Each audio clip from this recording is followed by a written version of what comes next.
I just can't make that leap. I can't make that leap. I'm sorry. Anytime what she was trying to get her baby daddy got. What do you think the intended response of that is? When they call the cops on you, what are they trying to get you? What are they trying to have happen? Get you out of that place. Get you out of the house. Absolutely. By force. Right? By force. That was proxy violence. And it was an unintended consequence. It was collateral damage for that proxy violence is what that really was. Well, when I'm here, maybe my understanding of what you're calling proxy violence is maybe I'm misunderstood. Because I'm gonna call my cousin. I'm gonna call my cousin on you. I'm gonna call my brother on you. I'm gonna call my whatever on you. All calling 911 is for a black woman in a situation like that is an extension of that proxy violence. So you're telling me she had the intent to call the police so they can expire this ban? To her husband, that was absolutely yes. Yeah, her, not the child, but the baby daddy, absolutely yes. That was it was a stray that her son caught, but it was due to proxy violence. And that's what it is. Now I'm absolutely positively not saying it's okay, but we gotta lay who called him there in the first place? Why was he there in the first place? Who invited him into the house? Really, y'all don't know this, y'all in danger. I'm a threat. I'm a gamble with your life, cause you know that it's okay. It's okay. You know I ain't letting up, my foot is on your neck. Take my word for it, it's a promise and a threat. Really, y'all don't know this, y'all in danger. I'm a threat. I'm a gamble with your life, cause you know that it's a bet. It's okay. You know I ain't letting up, my foot is on your neck. Take my word for it, it's a promise and a threat. I ain't never really wanna flex my gifts, but I think it's my time. Let me check my wrist. You can never dim my shine. I'ma keep on grinding till I reach the top.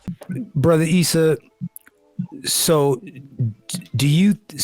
man, it's all good. Let's go on ahead and just talk about this 11-year-old boy that got himself messed up. This was an interesting story. I don't know if you guys got a chance to catch this or not. Mississippi police shoot. You know what? Let me just let this rock real quick. Fair use, and this is the news, so it's okay. But fair use. No justice. No peace. We'll see you at 9 o'clock Thursday morning, unless the city acts before then. But don't hold your breath. Thank you.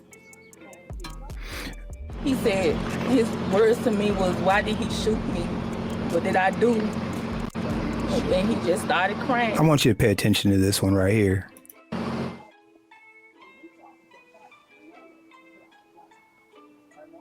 Not been able to hear anything from the chief. He shot him in center range in the chest. So the boy comes around the corner unarmed. If he's coming out with his hands up, or however they were, why do you haul off and shoot him? So this makes no sense. This man, Capers, is an ever-present threat to the citizens of Indianola's safety. He has to go. No ifs, ands, or buts about it. Let's pause this part right here. Let's read this right here real quick because I think this is important. It says Nikayla Murray asked her son to call the police when the father of one of her other children showed up, and she felt threatened. Let's let it continue. Let's let this rock, and then we'll talk about it. After she told the officers that the man had left, the officer yelled for anyone else to come out. That's when the 11-year-old was reportedly shot. I can't describe it. Like, he ran to me. He was bleeding. I held him. I held his wound. He suffered fractures to his rib. On oxygen. He have a tube in chest for fluid. He got liver lacerations. He was released after spending 5 days in the hospital. Bro, Gerald, thoughts, sir? Okay, so I knew that the 11-year-old boy got shot. That's all I knew, right? And now that you read that caption and it is a little more details coming out, it's saying so she had her son call the cops on her other. And I'm thinking to myself, oh shit, here we go again. I need a little more details, and then I'm just like, but still, that's just quite enough. So I'm just like, yo.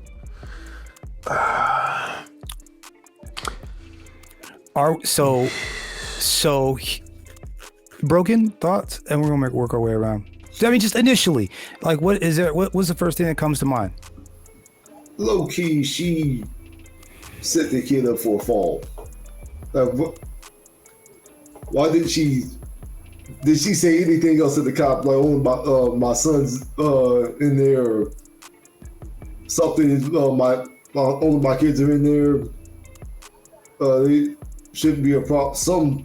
Something. I think she may have said something, yes, but didn't really matter. And I'm taking it fully off the cop. Like, you see somebody walking out, you don't see him with a weapon, you immediately jump to deletion. Yeah, center mass. Honestly, I would believe that his size and the fact that it was a child is the only reason why he's probably still alive. Because that bullet didn't meet enough resistance to do what they probably normally would do. I would be willing to bet that. If you know anything about bullets and so on and so forth, Mr. Allen could probably attest to that.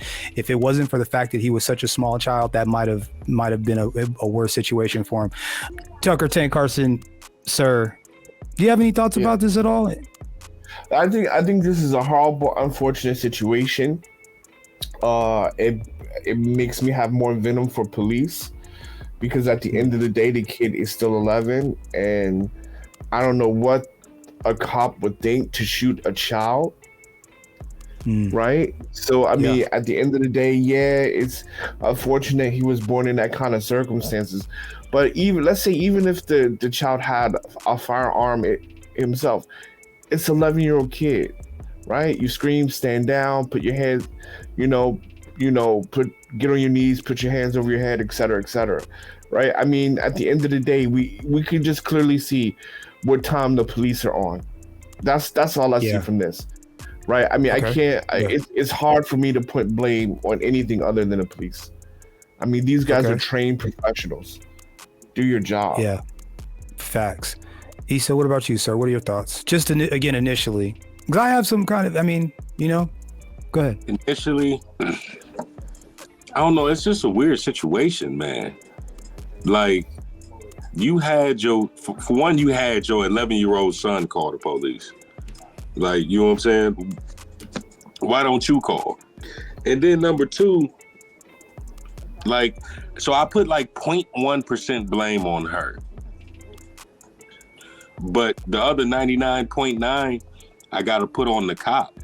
Like, like the brother Hassan said, like, dude, what make you try to kill an 11-year-old? What make you shoot him that quick? You know what I'm saying? Yeah. Let's try not to use that word, maybe. Yeah. But go ahead, I got you. Go ahead. What make you attempt to delete him that quick? Yeah. What is? I don't get it. You know what I mean? Like, what did you? You can't say you fear for your life because he didn't have enough time to even make himself a threat. You know what I'm saying? So what is your excuse? What you gonna say? You thought you seen something? No, ain't no excuse. Yeah. Okay. Mr. Allen, what are your thoughts, man, initially? And again, before you even say anything, look, this is obviously, and I want to put this up, this is the definition of a rock and a hard place. There's nothing good about this. This is all trash. This is all garbage. This is a terrible situation all the way up and down.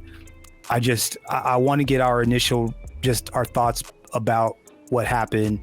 And then there's a slightly longer video that I'm going to play, and then I'm going to give you my kind of interpretation of it. So, but I mean, again, we're just talking it all out, right? We're just kind of flushing it all out. That's all. Go ahead, Mr. Allen, sir. What are your thoughts? What are your initial thoughts on what happened? I'm not in full agreement with what the brothers that spoke before he said. Yeah, just what are your thoughts?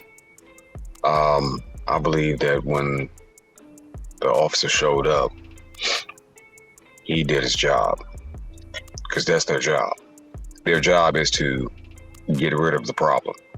That child just happened to be big enough and black enough for them to mistake him for being the aggressor, even though he was the one that called. The mama is 100% to blame, because why are you having a child call 911? That's number one. Number two, you not woman enough to handle your own situation. Your kid is 11. So that means you've been out here dealing with poles for a long time, ma'am. For at least 11 years, and you don't know how to handle that situation? You call them people, like when they call them peoples, they know what the outcome is. Difference is, it struck her child. She didn't even look like she was really grieving for real for the child. It looked like she missed out on the opportunity, like she lost a lottery ticket or something. So I'm just gonna leave it at that. That is a very interesting observation, Mr. Allen. We're gonna revisit that here in just a second. Today, outrage is building in Mississippi after a young boy was shot by police. That boy is 11-year-old Adrian Murray called 911 for help during a disturbance at his home. He was unarmed when police fired at him. NBC News correspondent Steve Patterson is following the story for us. You guys can hear that, yeah? What else do we know about just what happened here? Well, there's broad anger, outrage from the family, from the community, from the family's attorney, of course. This happened on Saturday morning. It's about 4 a.m. Darian Murray's mother. Man, can we get some of them ladies a salad? Damn. I'm just saying. There was a disturbance, father of one of her children, that he was angry, that he was irate, that she feared for her safety and the safety of the children that she had inside the home. So she sneaks a phone to Adarian on screen there. Adarian calls police to defuse the situation. According to the family, an officer shows up with a gun already drawn. He is demanding, he is yelling for everybody inside the home to walk out. Adarian, according to the family, complies with this. Hands up, nothing in his hands. He rounds the corner from the living room to the front door, where he is shot once in the chest. He suffers a collapsed lung from a lacerator from several broken ribs, where he is then rushed to the hospital, placed ventilator. Miraculously, as you said, he's okay. He soldiers through several treatments over the last few days, treated and now released. The mother, at a press conference that was held during a sit-in earlier today, spoke out about how she felt about her son, okay, and the situation. He's blessed. I don't know how else to describe it, how he survived. He's blessed, man. Sorry, let me. I'm sorry. We're going. That's the only thing. He had a lot of questions. He asked me in the hospital, like, why they shot him. He was in good spirit, but every now and then I look over at him and he'll just cry. When I close my eyes, I can vision him running towards me. I can see everything. So the silver lining, of course, that this is not another situation where somebody has been shot at the hands of police and killed, and now there's outrage that the boy is doing okay. But there are still more questions, and that outrage continues. The Mississippi investigators, they are leading a full-throat investigation as that officer is on paid administrative leave. The family is in the body cam video that apparently the attorney says was recorded to be released to the public, along with separate security cam footage. We know your step.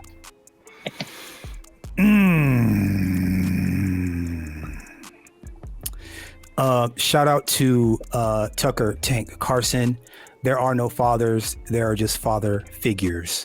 I believe this to be proxy violence gone wrong. That bullet was meant for the wrong male. That bullet wasn't supposed to hit the kid. That bullet was meant for the father of one of the children. That's my that's one of my okay, so go ahead, Mr. Allen. Elaborate. It was just the wrong time. It was the wrong time. You're right. That bullet was meant for that particular father of whatever child. They never said how many. But did you see her face?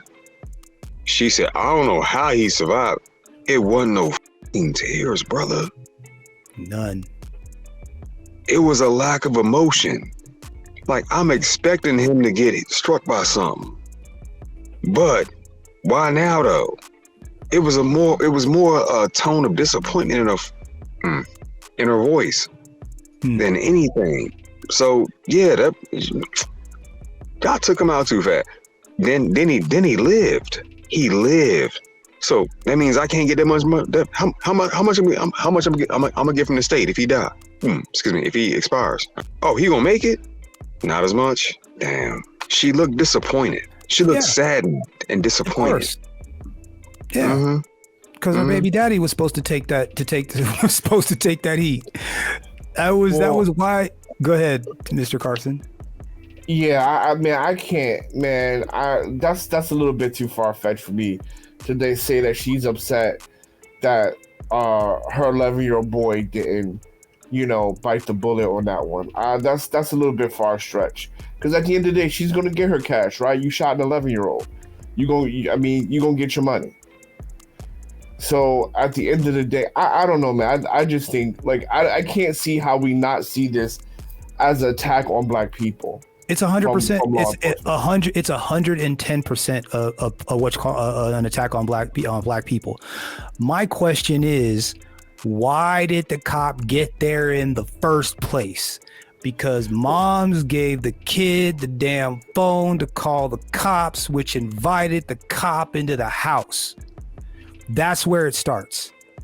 Well, I mean, children can call the police, right? No, they can't. No, they can't. They absolutely cannot. Because we understand what this is now, right? Like okay.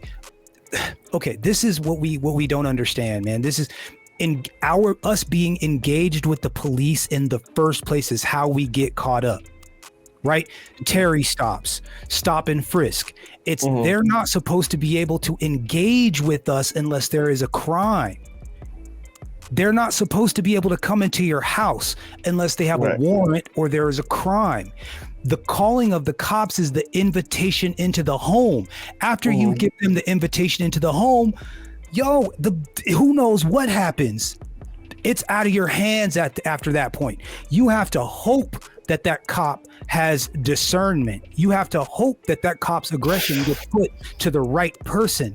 But once you make the call, you're on your own. Whatever happens. I see your point. I 100% see your point. But the point is that we cannot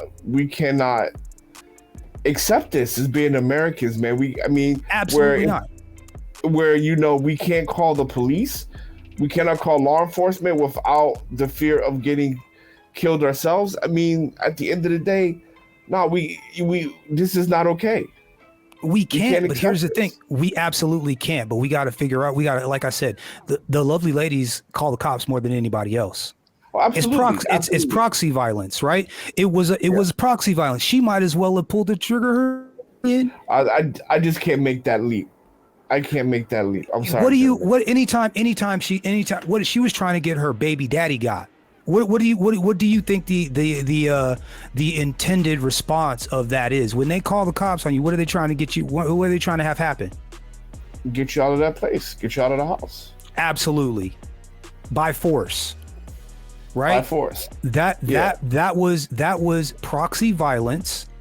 And it was an unintended consequence. It was collateral damage for that proxy violence is what that really was. Well, when I'm here, maybe my understanding of what you're calling proxy violence is maybe I'm misunderstood.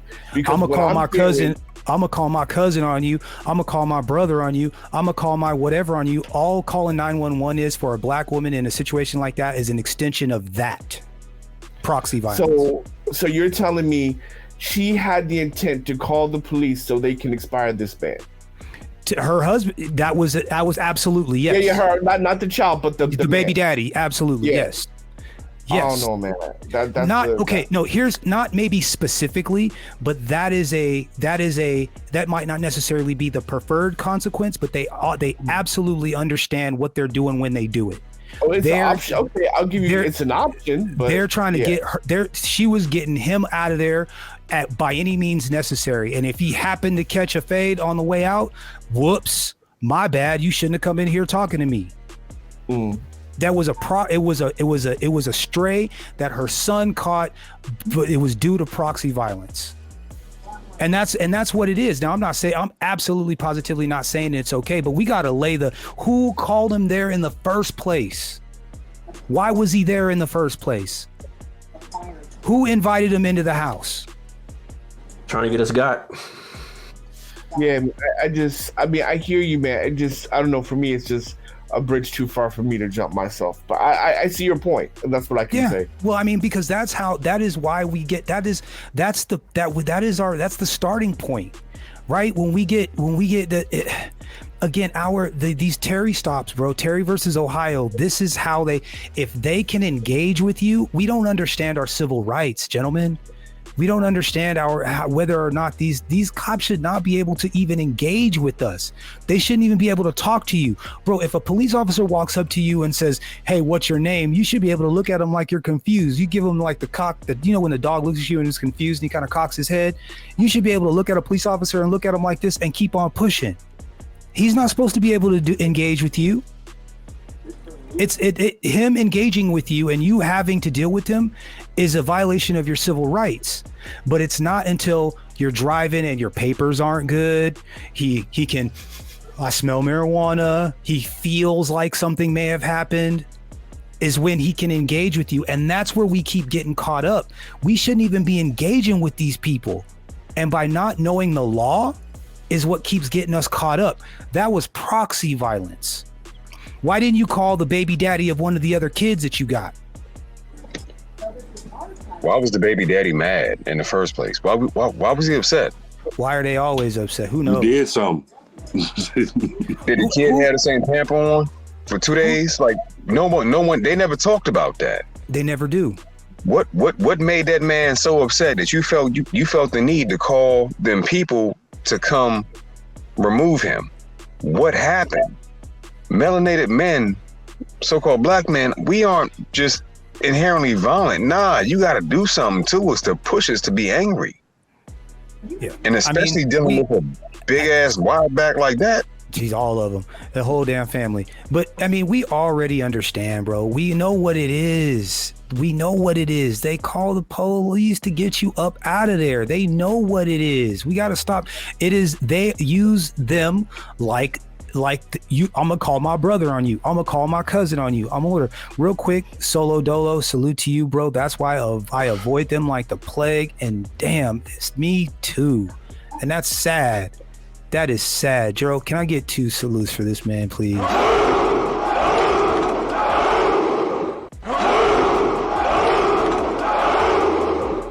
SYSBM, save yourself, black man. God damn it. I don't know. Like I said, Hot Sauce, I agree with you, or Mr. Carson, I agree with you. Obviously it is a bridge way too far to assume that she thought that she was trying to whatever. But what we keep seeing over and over and over again is these mothers keep getting payouts for the exploration of these children early, well before their years. The fake tears, the fake whatevers, the ambulance chasers coming around behind them. Like, we understand what it is, right? Like, I'm not saying it's okay. What I'm simply saying is that if you have any kind of interaction with the police, why? What are you doing? What are you doing? I hear you. I hear you. Like. I'm not saying, I'm not magically saying that black women care about their children, because they don't, right? I'm on record definitely saying that. Yeah. I'm just saying that, calling the cops doesn't make it her fault for what they did to that 11-year-old boy. That's all I'm saying. Absolutely not. It does. It absolutely does not. It doesn't. And I'm not saying that it does. What I'm simply saying is that was proxy violence gone bad, is what I'm saying. I'm saying that was her trying to call to get her baby daddy got, whether it's get him up out of there or it's actually get him on a slab, one way or another, get him up out of there. And it just so happened that the race soldier showed up and felt like, you know what, the next thing coming around that corner, I'm gonna double tap. Yeah, bro, we still don't know why. what that man did to make her call them They people. always do it. They do it just because, you know that. Yeah, they do it. they just do it just because. Like, They hey, do leave, it- and he's like, no, I'm calling. Yeah, That's why- they that's do why- it. Yeah. That's why I'm like, yeah, no, it's her fault. It's definitely her fault. Anything outside of him putting his hands all up on her, and depending on what was going on, may justify. Well, not justify, but I may see things different in a different light if she had something going on with one of his kids that he was like, whoa, what the hell? We don't know. It's not enough information there because like it just says her side of the story, and then she hands the phone to her.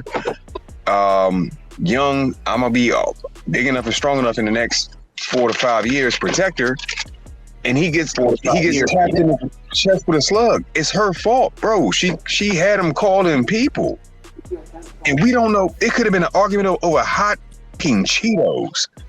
You ate the last bag of hot Cheetos? Yeah. How could you eat the last bag of hot Cheetos? It could have been. We don't know, bro.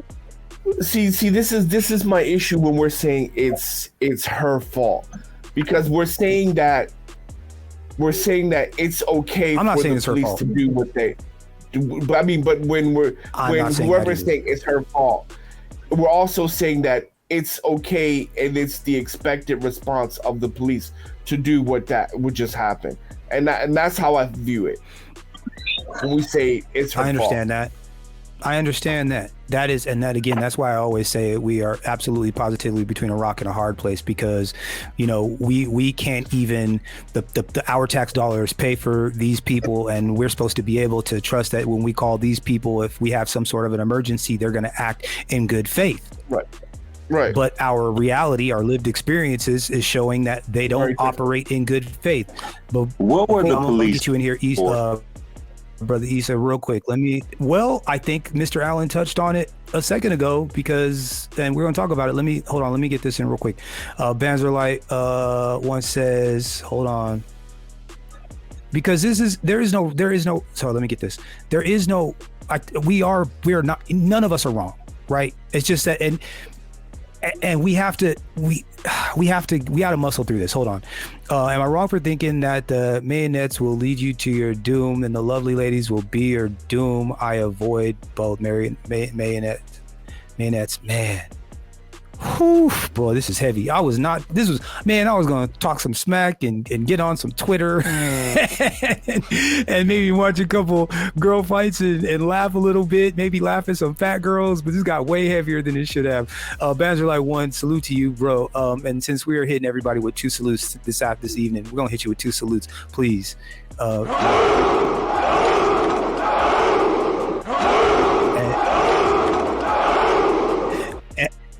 And before we do that, real quick, let me get Cody Marshall in here, man. Cody, salute to you. The reason why I try not to even talk to some of the example, look at what happened to that 15-year-old boy in Maryland. A girl tried to set him up on the school bus. I know.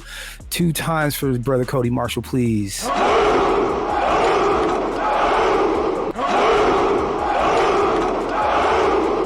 Cody Marshall, like, again, and okay, which is a perfect example. This is proxy violence. So the girl had 3 of her little boyfriends.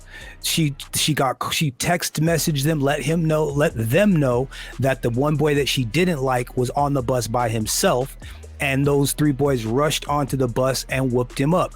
Proxy violence. She initiated and she orchestrated the situation that happened on the bus.